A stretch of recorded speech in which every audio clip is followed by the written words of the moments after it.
దేవుని నామమునకు మహిమ కలుగునుగాక. ప్రియ సహోదరి సహోదరులరా, మీ అందరికీ ప్రభు పేరట వందనాలు చెల్లిస్తున్నాను. ఈ సమయంలో దేవుని వాక్యాన్ని మనం ధ్యానిద్దాము. 2వ దినవృత్తాంతముల గ్రంథము 9వ అధ్యాయము 7-8 వచనాలు చదువుదాం. నీ సేవకుల భాగ్యము మంచిది. ఎల్లప్పుడూ నీ సముఖమున నిలిచి నీ జ్ఞాన సంభాషణ వినుచుండు నీ సేవకులైన వీరి భాగ్యము మంచిది. నీ దేవుడైన యెహోవా సన్నిధిని నీవు రాజువై ఆయన సింహాసనము మీద ఆసీనుడయుండునట్లు నీ యందు అనుగ్రహము చూపినందుకు నీ దేవుడైన యెహోవాకు స్తోత్రములు కలుగునుగాక. స్తోత్రం. హల్లెలూయా. చదవబడిన వాక్య భాగంలో సొలొమోనుకు దేవుడు అనుగ్రహించిన జ్ఞాన సంపాద్యము,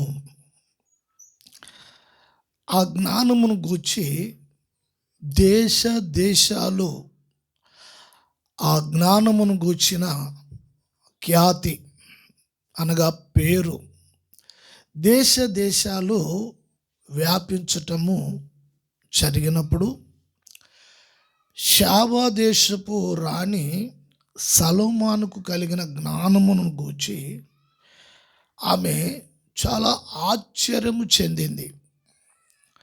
ఈమె ఒక అన్య జాతికి చెందిన స్త్రీగా మనము చూడవచ్చు.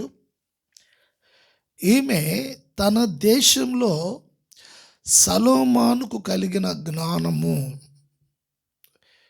ఈ జ్ఞానము ఒక మనుషునికి కలిగి ఉండటం అనేది ఇది అసాధ్యము. ఇదేమన్నా గారడీయా, తంత్రమా, మంత్రమా? ఈ జ్ఞానము సామాన్యమైన జ్ఞానము కాదు. ఇది నేను విన్నప్పుడు చాలా విభ్రాంతి చెందుతూ ఉన్నాను. పదే ఈ షాబా దేశపు రాణి వీటిని గూర్చి ఆలోచిస్తూ ఆమె మనసులో ఒక ఆలోచన వచ్చింది. ఏది ఏమైనను నేను ఆ దేశము యెరూషలేముకు వెళ్ళి సొలొమోనుని దర్శించి తనకున్న జ్ఞాన సంపాద్యమును గూర్చి నేను కొన్ని ప్రశ్నలు ఆయనకి వేసి నేను పరిశోధించాలి అనే ఆలోచనతో ఆమె ఆ షాబా దేశపు నుండి ఆమె బయలుదేరి తన ఆ పనివారితో ఆమె బంగారమును, వజ్రాలను, చాలా విలువైన సుగంధ వర్గములను, ఆమె దేశంలో ఉన్న మరి ఖ్యాతి కలిగిన పేరు కలిగిన ప్రతి పరికరము వస్తువులను కానుకలుగా సొలొమోను వద్దకు ఆమె తీసుకురావటం జరిగింది. సుమారు 1500 మైళ్ళు దూరము నుండి ఆమె ప్రయాణము చేసి వచ్చి ఈ 9వ అధ్యాయము మొదటి నుండి కొన్ని వచనాలు మనం చూసినప్పుడు ఆయన్ని చూసి అక్కడున్న పనివారును, ఆ పనివారు కూర్చున్న కుర్చీలను, ఆ పనివారు అందిస్తున్న పానదాయకులను, వాళ్ళందరినీ చూస్తూ ఉంది. ఆమె అనుకుంది, నేను విన్నది చాలా తక్కువ. గమనించాలి ఈ మాటలు మీరు. సొలొమోను యొక్క రాజ్య వైభవమును గూర్చి చాలా విన్నది తక్కువ. ఆమె స్వయముగా ఆమె వచ్చి కన్నులారా చూచినప్పుడు ఆమె విభ్రాంతి పొందింది. అంటే విన్నదానికంటే ఆమె ఇక్కడ చూచినప్పుడు ఆమె మనస్సును, ఆమె హృదయము చాలా ఉల్లాసముతో ఆనందముతో ఉప్పొంగిపోయింది ఆమె. ఈ జ్ఞానము మనుషుని జ్ఞానము కాదు అని ఆమె హృదయములో గ్రహించింది.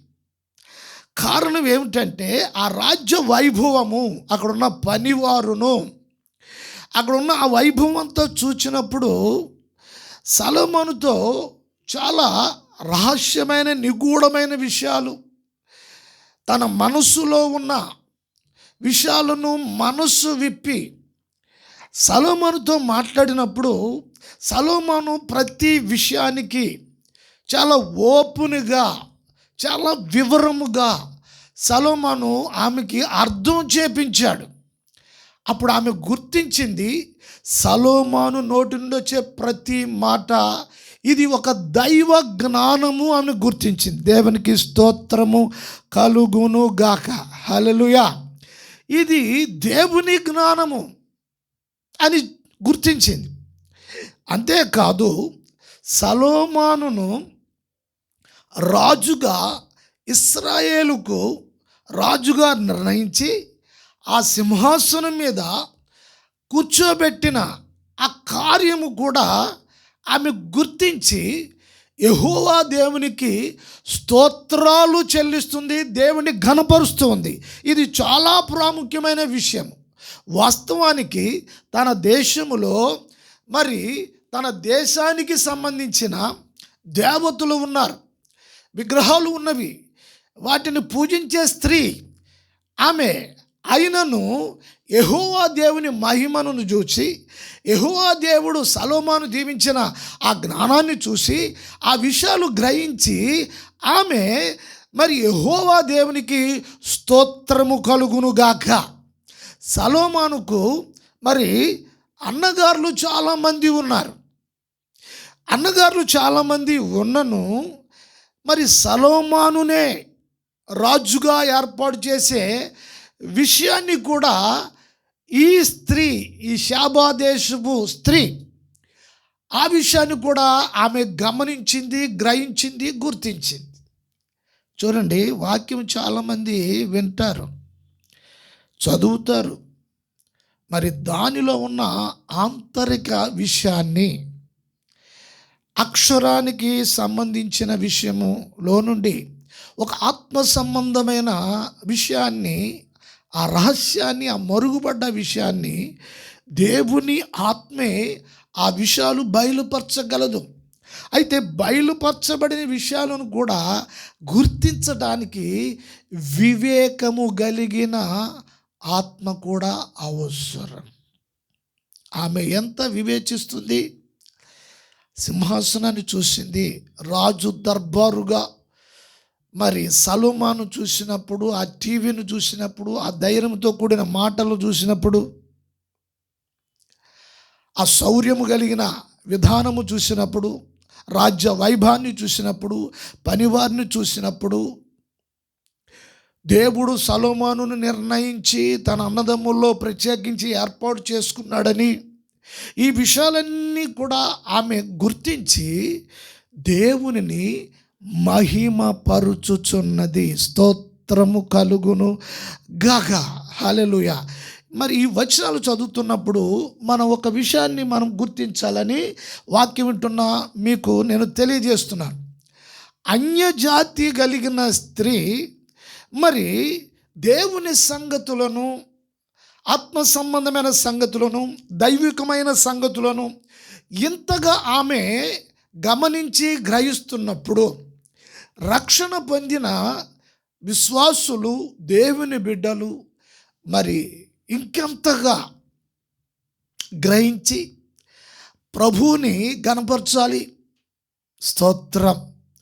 ఈ విషయాలు మనము, దేవుడు మనకి ఒక రకమైన పురిగొల్పడానికి ఈ దేవుడు మాట్లాడుచున్నాడు అనే సంగతి వాక్యం వింటున్న సహోదరి సహోదరులు, యవనస్తులు, పెద్దలు, చిన్నలు, జ్ఞానవంతులు, ఒక ఆత్మ సంబంధమైన భారము కలిగిన స్త్రీలు ఈ విషయాలను గుర్తించాలని నా ప్రభు అయిన యేసు క్రీస్తు పేరిట మిమ్మల్ని వేడుకొనుచున్నాను. స్తోత్రం. హల్లెలూయా.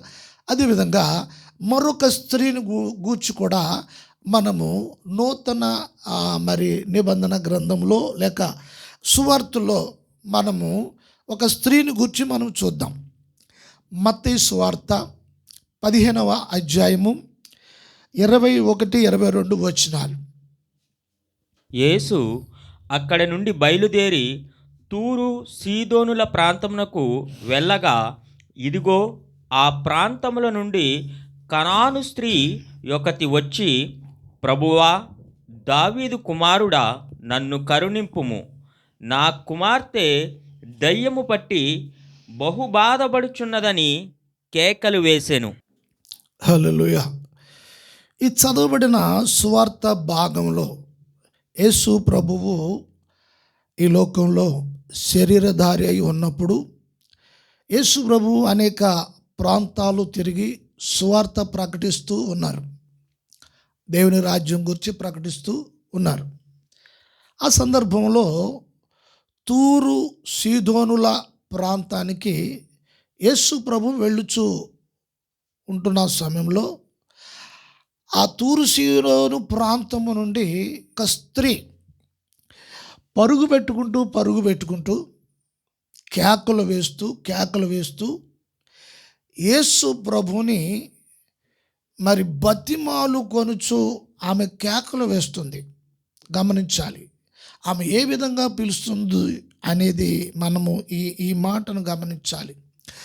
దావీదు కుమారుడా, నన్ను కరుణించుము, నా బిడ్డ దెయ్యము పట్టి బహు బాధపడుచున్నది, చావుకు సిద్ధమై ఉన్నది.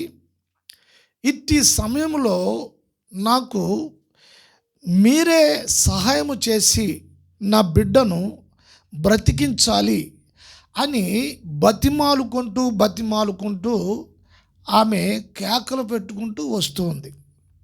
ఈ వచనం చదువుతున్నప్పుడు మనం ఒక విషయాన్ని గమనించాలి. వాస్తవానికి ఈమె అన్యజాతికి సంబంధించిన స్త్రీ. ఈమె అన్యజాతికి సంబంధించిన స్త్రీ. ఈ విషయాన్ని మనము మార్కు సువార్తలో మార్కు కూడా చాలా స్పష్టంగా ఈ విషయాన్ని చెప్తున్నారు. ఆయన మార్కు సువార్తలో 7వ అధ్యాయంలో 26వ వచనం.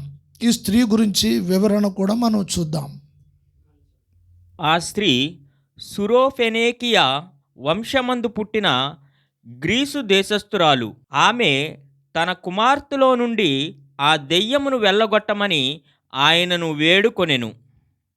ఈ స్త్రీ గురించి, కానాను స్త్రీ గురించి, ఆమె ఏ వంశానికి చెందిన స్త్రీయో మార్కు సువార్తికుడు చెప్తూ ఉన్నారు ఈ సువార్తలో.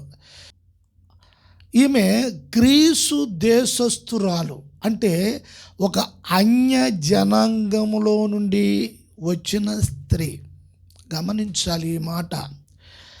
ఈ స్త్రీ యేసు ప్రభుని ఏమని సంబోధిస్తూ ఉంది, ఏమని పిలుస్తూ ఉంది. ఆమె అంటుంది ఈ సువార్తలో, దావీదు కుమారుడా అంటూ ఉంది. దావీదు కుమారుడా అని ప్రవచనాల్లో యేసు ప్రభువు దావీదు సంతానమని, అబ్రహాము సంతానమని ప్రవక్తల గ్రంథాల్లో ఉన్నది.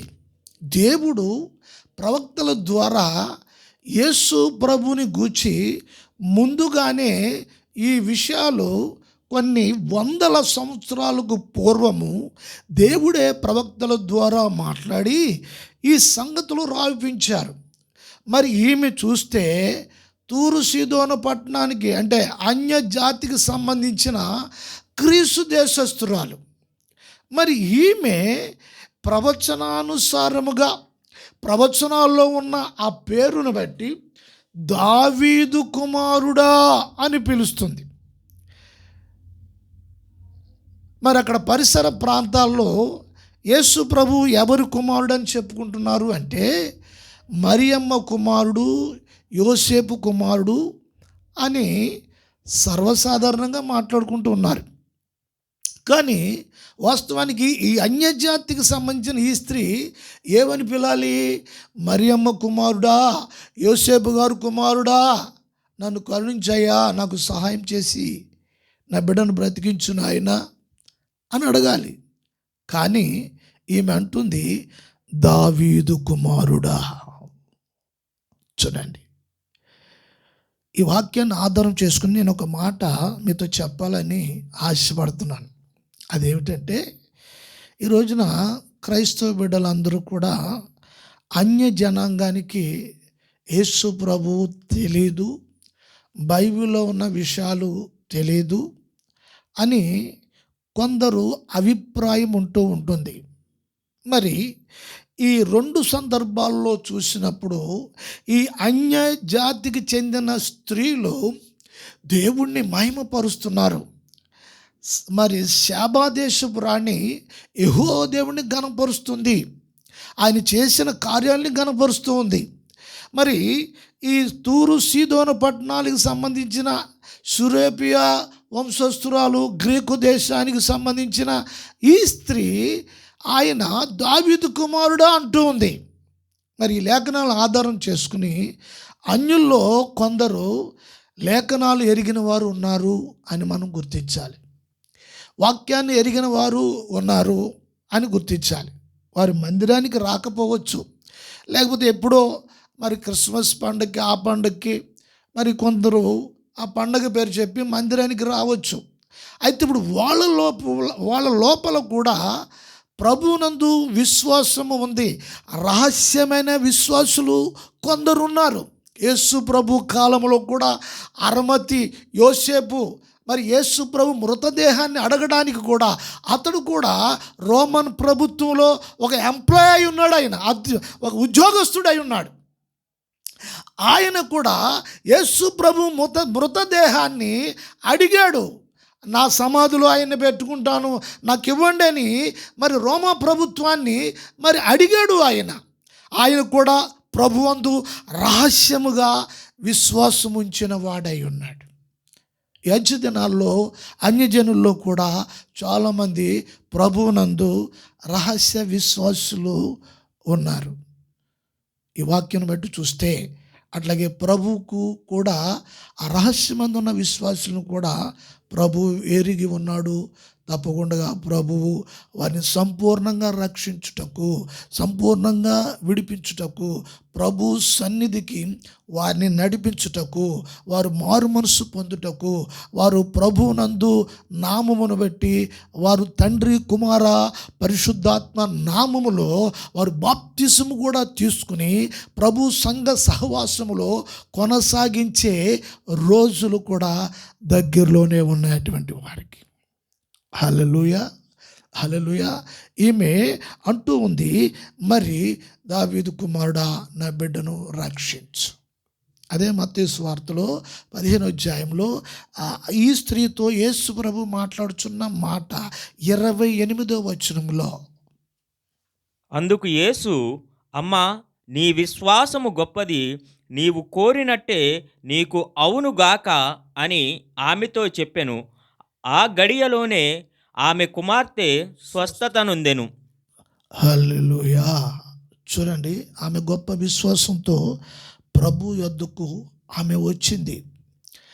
ఆమెలో ఉన్న విశ్వాసాన్ని చూసి ప్రభు అంటున్న మాట 28వ వచనంలో, అమ్మా, నీ విశ్వాసము గొప్పది. ఎవరి విశ్వాసం? అన్యులలో ఉన్న విశ్వాసం గొప్ప విశ్వాసము. అట్టి విశ్వాసమును బట్టి వారి జీవితాల్లో, వారి కుటుంబాల్లో ఉన్న మరి అవతవకలైన పరిస్థితులు, వ్యాధులు, సమస్యలు, ఇబ్బందులు, అనేకమైన పరిస్థితుల నుండి ప్రభు విడిపించగలడు వారికి ఉన్న విశ్వాసమును బట్టి. అంతేకాదు, అట్టి వారిని రక్షించగలడు కూడా. దేవునికి స్తోత్రము కలుగునుగాక. అమ్మా, నీ విశ్వాసము గొప్పది, నీవు కోరినట్టే జరుగునుగాక. స్తోత్రం. అంటే ఈ రోజున అన్యజనులు ఏదైతే కోరుతున్నారో ప్రభు దగ్గరికి వచ్చి ఏదైతే కావాలనుకుంటున్నారో తప్పకుండా అమ్మా మీ విశ్వాసం గొప్పది, నీ విశ్వాసం గొప్పదమ్మా. అట్లా విశ్వసించిన మరి అన్యజాతులైన స్త్రీలు ప్రభు దగ్గరికి రావడానికి అభ్యంతరాలు కలిగిన స్త్రీలు కొందరు ఉన్నారు. మీ జీవితాల్లో దేవుడు సంపూర్ణమైన కార్యము జరిగించగలడు. స్తోత్రం, హల్లెలూయా.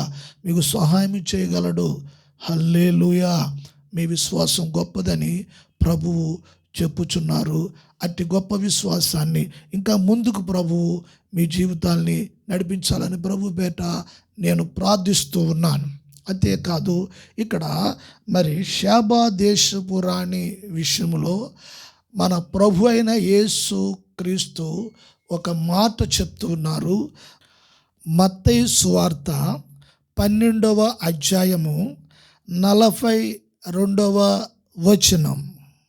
విమర్శ సమయమున దక్షిణ దేశపు రాణి ఈ తరము వారితో నిలువబడి వారి మీద నేరస్థాపన చేయను.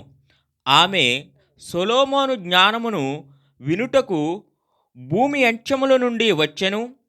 ఇదిగో, సొలొమోను కంటే గొప్పవాడు ఇక్కడ ఉన్నాడు. హల్లెలూయా. స్తోత్రం కలుగునుగాక. ఈ యొక్క సువార్తలో స్వయముగా యేసు ప్రభు ఆ షేబా దేశపు రాణిని గూర్చి ప్రస్తాపిస్తూ ఉన్నాడు. గమనించాలి. ఆమె ఎక్కడ నుండి వచ్చిందట? భూమి అంచుల నుండి ఆమె వచ్చి సొలొమోను జ్ఞానమును పరిశీలించి అక్కడ దేవునిని మహిమపరిచిన సంగతిని యేసు ప్రభు ఇక్కడ ప్రస్తాపిస్తూ ఉన్నాడు సువార్తలో. ఈ మాట యూదులతో మాట్లాడుతూ ఉన్నాడు. ఒక అన్య జనాంగము సంబంధించిన అన్య జాతికి సంబంధించిన స్త్రీని గూర్చి మరి యూదులతో ప్రస్తావించవలసిన అవసరం ఎందుకు వచ్చింది అంటే, ఇక్కడ విశ్వాసములను గూర్చి, నమ్మికలను గూర్చి, మరి ప్రభుని గణపరచడమును గూర్చి ఆమెను ఇక్కడ ప్రస్తాపిస్తూ ఉన్నారు. అయితే మరి యూదుల్లో అట్టి విశ్వాసము లోపించింది అని ప్రభు చూపిస్తూ ఉన్నాడు. తీర్పు దినమందు ఆమె మీ మీద నేరస్థాపన చేయటానికి అనే మాటను కూడా ఉపయోగిస్తున్నాడు. దేవునికి స్తోత్రము కలుగును గాక. ప్రభువే స్వయంగా మాట్లాడడానికి గల కారణం ఏంటంటే, మరి ప్రభు యొక్క మాటల్లో బైబిల్లో ఉన్న వాక్య విషయాల్లో అంతరార్థాన్ని దేవుని బిడ్డలు గమనించాలి, గ్రహించాలి. ఎవరిని తృణీకరించడానికి వీరు లేదు. అన్య జనాంగాన్ని తృణీకరించడానికి వీరు లేదు. దేవునికి స్తోత్రం కలుగునుగాక. ప్రభు వారిని తగిన సమయంలో మరి ఆయన యొద్దకు నడిపించగలరు. హల్లెలూయా. అయితే సొలొమోను కంటే, సొలొమోను రాజ్యము కంటే, సొలొమోను జ్ఞానము కంటే శ్రేష్టమైన జ్ఞానము గలవాడు మీ ఎదుట ఉన్నాడు అని యూదులతో మాట్లాడుతున్నాడు యేసు ప్రభు. సొలొమోను రాజ్యము కంటే ఘనమైన రాజ్యము యేసుక్రీస్తు రాజ్యము, స్థాపించే రాజ్యము, ప్రభు యొక్క రాజ్యాన్ని ఇదిగో ప్రజల మధ్యలో హృదయాలలో స్థాపించడానికి దేవుడే ఈ లోకానికి ఆయన పంపించారు. సొలొమోను కంటే మరి శ్రేష్టమైన జ్ఞానం, సొలొమోను రాజ్యము కంటే వైభవమైన జ్ఞానం, సొలొమోను కంటే శ్రేష్ఠుడు ప్రభు అయిన యేసు క్రీస్తు. ఆయన రాజ్యములోనికి లోకములో ప్రపంచములో ఉన్న నలుమూలను ఉన్న సర్వజాతి జనాంగాన్ని ప్రభు ఆహ్వానిస్తూ ఉన్నారు. దేవునికి స్తోత్రము కలుగును గాక. ఎవరు నశించుట దేవునికి ఇష్టం లేదు. ఎవరికి నశించుట ప్రభుకి ఇష్టము లేదు. దేవునికి స్తోత్రం కలుగును గాక. అందరూ ఆయన రాజ్యంలోనికి ఆహ్వానితులే. అందరూ ఆయన రాజ్యంలోనికి ఆహ్వానితులే. ఈ లోకంలో అనేక రాజ్యాలు, రాజులు, అనేకమైన న్యాయాధిపతులు, ఎన్నో రాజ్యాలు, ఎన్నో అధికారాలు వచ్చినవి. ఆ రాజ్యాలు, అధికారాలన్నీ కూలిపోయినవి. ఒక రాజ్యము రాబోతుంది. ప్రభు ఒక రాజ్యం. ఆ రాజ్యంలోకి మనల్ని కూడా ప్రభు ఆహ్వానిస్తున్నారు. షాబా దేశపు రాణికి కలిగిన గొప్ప ధన్యత ఈ రోజున అన్యజాతి జనాంగానికి అందరికీ కూడా ప్రభువు కలగజేయటానికి వారి మోకాలు, వారి నాలుక యేసు నామములో వంగినట్లుగా, యేసు నామములో ఆయన ఘనపరిచినట్లుగా, యేసు నామమును ఒప్పుకున్నట్లుగా ప్రభువు చేయగలడు. అన్య జనాంగాలని ఆదరించగలడు, అన్య జనాంగాన్ని రక్షించగలడు, అన్య జనాంగాన్ని స్వస్థపరచగలడు, అన్య జనాంగాలని కాపాడగలడు. ప్రమాదములో ఉన్నా సరే, ఎక్కడ ఏ స్థితిలో ఉన్నా సరే ఆయన తన ప్రజలను చేసుకుని ఆయన రాజ్యంలోకి చేర్చగలడు. ఆ రాజ్య వైభవములోనికి వారిని తీసుకుని రాగలరు. దేవునికి స్తోత్రము కలుగును గాక. హల్లెలూయా. అట్టి రాజ్యములోనికి మరి వాక్యం వింటున్న బిడ్డలందరూ కూడా ప్రభు పేట రావాలని, రక్షణ లేని వారు రక్షించబడాలని, మారు మనసు లేని వారు మారు మనసు పొందాలని, పరిశుద్ధాత్మ లేని వారు పరిశుద్ధాత్మ పొందాలి అని దేవునికి స్తోత్రము కలుగును గాక. ప్రభు కొరకు ఎవరైనా సమర్పించుకోలేకపోతే నీవు సమర్పించుకోవాలి అని, ప్రభు కొరకు అప్పగించుకోవడానికి ఎవరైనా ఇంకా మరి దూరంగా ఉంటే అట్టి బిడ్డలు అప్పగించుకోవాలి అని. లోకంలో ఉన్న ఆడంబరము, పరిస్థితులు అన్నీ వాటి వైపు చూడక ప్రభు వైపు చూచుచు, ప్రభువుని వెంబడించుచు దేవునికి స్తోత్రం ఆయన్ని మహిమపరుస్తూ ఆయన ఇచ్చే నిత్య రక్షణలో మరి అందరూ కూడా నిత్య జీవంలో పాలు పొందినట్లుగా ప్రభు మిమ్మల్ని దీవించును గాక. ప్రార్థన. మహాపరిశుద్ధుడు, మహోన్నతుడు యేసయ్యా, మీ నామమును బట్టి స్తోత్రాలు, వందనాలు. నాయనా, ఈ రోజున మరి అన్య జాతి స్త్రీలు ఇద్దరు వచ్చి లేఖనాల్లో నుండి మాకు చాలా విషయాలు మీరు నేర్పించారు నాయనా. ఈ ఒక్క విషయాలను బట్టి నాయనా మమ్మల్ని ఎంతో పురుగొలిపారు. ఆ విధంగానే విన్న బిడ్డలందరూ కూడా దీవించండి, ఆశీర్వదించండి. అనారోగ్యంతో ఉన్న బిడ్డలను మీరు స్వస్థపరచండి, నిలవబెట్టండి. మానసికంగా శోధనలో ఉన్న బిడ్డలు, అనేకమైన భయాలతో జీవిస్తున్న బిడ్డలను, భయాలను పోగొట్టి ధైర్యపరిచి ప్రభువా బిడ్డలందరినీ మీరు బలపరచమని ప్రార్థన చేస్తూ ఉన్నాను. బిడ్డలందరూ మీ నామమును గణపరిచే బిడ్డలుగా అందరినీ మీరు సిద్ధపరిచి దీవించి ఆశీర్వదించమని యేసు నామమున ప్రార్థిస్తున్నాను తండ్రి. ఆమేన్.